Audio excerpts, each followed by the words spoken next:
So let's see, I think I have one more official question for you. So to date, what has been, it's kind of a two-part. To date, what has been your biggest professional accomplishment, and what are you still looking to accomplish in your professional life? Okay. Well, now I've been talking about Terror Behind the Walls a lot. I certainly think that as far as numbers go and finances and press, national press and national recognitions, Terror Behind the Walls in the last 2 years under my leadership has done better by every measurement tool you can look at. And that's something I'm very proud of. But to sort of talk about maybe another accomplishment I had, I used to work for the Girl Scouts of Eastern Pennsylvania. And I was hired there as an agent of change, someone they really wanted me to come in and take over a summer residential camp program. And they said year after year, they told me all the symptoms of problems they had, and what I could recognize was a sort of culture of laziness had been accepted, probably trickled down from leadership. And even though they started bringing in new camp directors, the camp director would have a hard time, get stressed out, burn out, and leave. So when they tasked me with taking over this camp and really bringing it up, I said, I think we have to start from scratch. And I think we have to wipe out the staff. And if anyone wants to come back and work here, because camps are so heart-driven that they have to interview. But they need to go through this process with me because I'm starting a whole new culture here. And I had to hire 50 staff members, some of which are international, which I had never hired people from all over the world before. So that was a challenge in itself.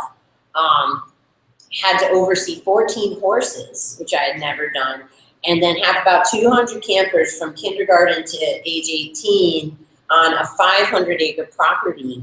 And it was a huge success. We turned around the camp. We sold more camp programs than we ever had, and the girls had a great time. And we changed the entire culture. At Girl Scout camps, you have camp names, and I called myself Captain Holla, because my last name's Holloman. And, it was a calm response. So I'd walk up to the girls and be like, "Hi girls, my name is Captain." And they'd all say, "Holla." But it was this idea of enthusiasm and excitement, something that could only happen there. It was really a place-making experience. And we made our own songs. Like Girl Scouts have traditional songs.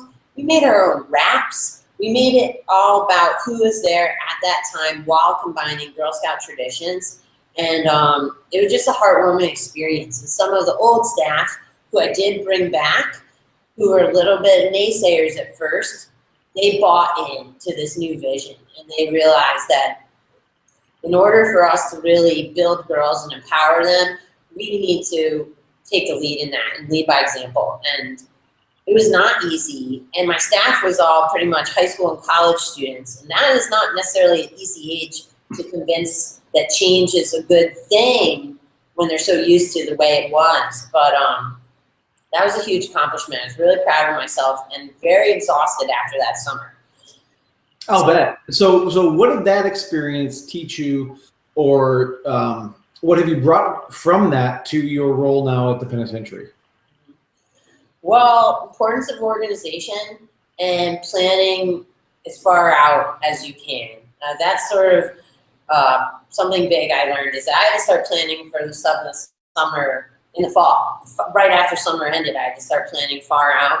And then I think the other thing is not being afraid to try new things. Like this, Terror Behind the Walls is in its 25th season. So there's a lot of tradition here and a lot of things that have worked.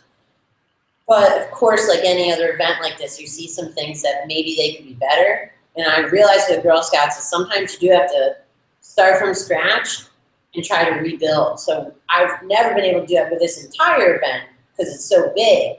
But we'll take little pieces at a time, wipe away, rebuild, and start something brand new. So I think not being afraid to try new things, and also recognizing great staff members and making examples of them, as opposed to making examples of bad staff members.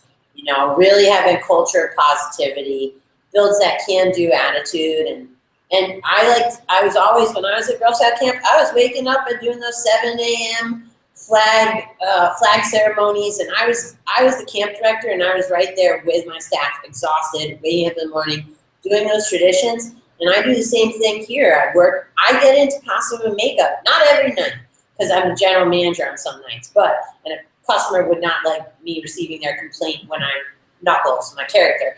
But I get into costume and makeup with them, and I scare hour after hour, and they feed off of that. My staff loves that, and they feel like I get them, and they feel comfortable coming to me when they have problems, you know, or celebrating their successes.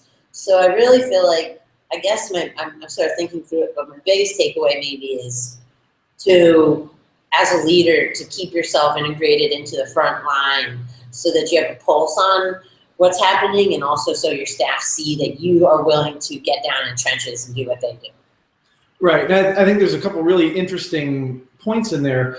First of all, the piece about staying, you know, in tune with the front line, but also knowing that you don't do it every day, right? Because then you're the front line.